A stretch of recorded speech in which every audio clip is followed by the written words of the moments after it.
कि बेटा बोला मौत ही सही और सभी अभी सिद्धि हो जाएगा।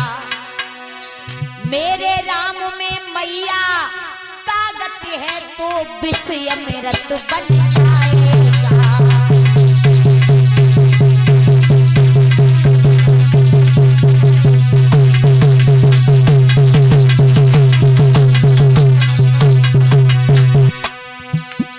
प्रहलाद ने कहा है मैया मैं जहर पीने से डरता नहीं हूँ, आप मुझे जहर की कटोरी दीजिए, अभी दूध का दूध पानी का पानी हो जाएगा।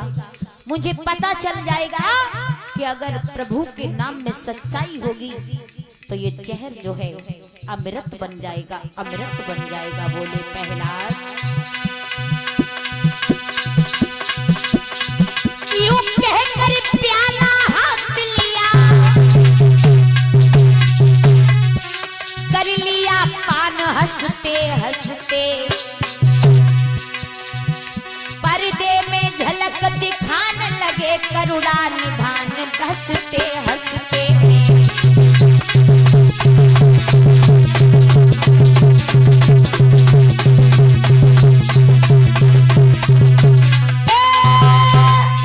कयादू ने जहर को घोल करके प्रहलाद के हाथों में दिया।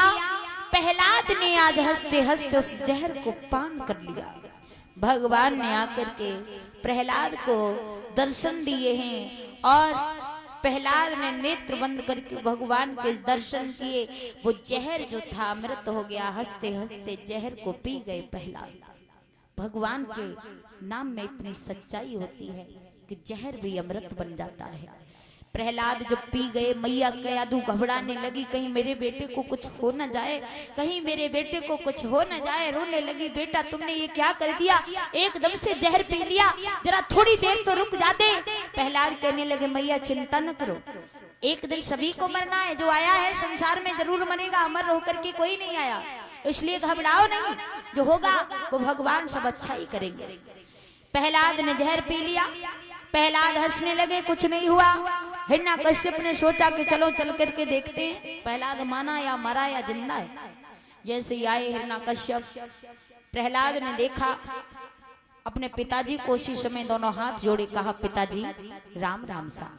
झुक करके राम राम शब्द जब कहा है अपने मुख से, राम राम शब्द जब सुना हिरण्यकश्यप ने, तो हिरण्यकश्यप के शरीर में उस भांति से अग्नि लग जाती है जिस तरह से जलती अग्नि पर घी डाल दिया जाए। हिरण्यकश्यप कहने लगा दुष्ट तू अभी तक मरा नहीं। पैर पटकता हुआ कयाधु के पास आ गया, कहने लगा कयाधु मैंने तुमसे कहा था इसे समझा देना, अगर मान जाए तो ठीक है, ना माने तो इसे जहर पिला करके खत्म कर देना, लेकिन तुमने इसे जहर नहीं पिलाया। कयाधु कहने लगी महाराज मैंने इसे जहर पिलाया है। हिरण्यकश्यप कहने लगा तुम झूठ बोल रही हो। बोली बिल्कुल नहीं महाराज, पता नहीं इसे मैंने जहर पिला दिया, इसे तो कुछ हुआ ही नहीं, ये तो खेलता रहा, हंसते हंसते जहर को पी गया। भक्तजनों फिर भी हिरण्यकश्यप को विश्वास नहीं हुआ। प्रहलाद कहने लगे पिताजी अगर विश्वास नहीं है तो जहर का कटोरा वो पड़ा है, ज्यादा नहीं, एक दो ही बूंदें, चेक करके आप देख सकते हो। हिरण्यकश्यप को फिर अग्नि सी लग गई। मंत्री को बुलाया, कहा मंत्री जहर के कटोरे को देखो, ज्यादा नहीं है, थोड़ा ही है, चाक करके देखो इसमें जहर है या फिर शरबत है। मंत्री ने जैसे ही कटोरा उठाया, ज्यादा नहीं, दो ही बूंद थे, जैसे ही चेक किया मंत्री वहीं पर पछाड़ खा करके गिर गया और मंत्री का प्राणांत हो गया। अब समझ गया हिरण्यकश्यप का इसमें चक्कर तो जरूर कुछ है, जहर इसने पिया है लेकिन कुछ नहीं हुआ। अंत में सोचा कि अभी ऐसे नहीं मरेगा, और उपाय सोचा जाए। इसके बाद में भक्तजनों प्रहलाद को हिरण्यकश्यप ने मारने के लिए अनेक उपाय किए। प्रहलाद को ले जाकर के नांगों के बीच में छुड़वाया, काल कोठरी में बंद करवाया, समुद्र में फेंकवाया है और अनेक उपाय किए, लेकिन हर जगह पर आकर के भगवान अपने बेटा प्रहलाद की रक्षा कर लेते हैं, हर जगह पर आकर के। और बताया कि बेटा को समुद्र में फेंकवाया और प्रभु ने प्रबंध कर डाला है। और जाको राघव रखवाला है भाई कौन मारने वाला है।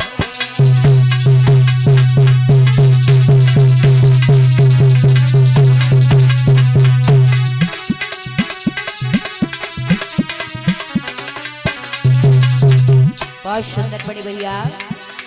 आज तो प्रहलाद पर विपत्ति आती जा रही है। एक मुसीबत टलती है तब तक दूसरी आकर के खड़ी हो जाती है ना। कश्यप पीछे पड़ के रह गया है प्रहलाद के। ऐसा ही नहीं भक्त जनों, अरे विपत्ति अवरिया सब पे परी जाने सवेरे छटाई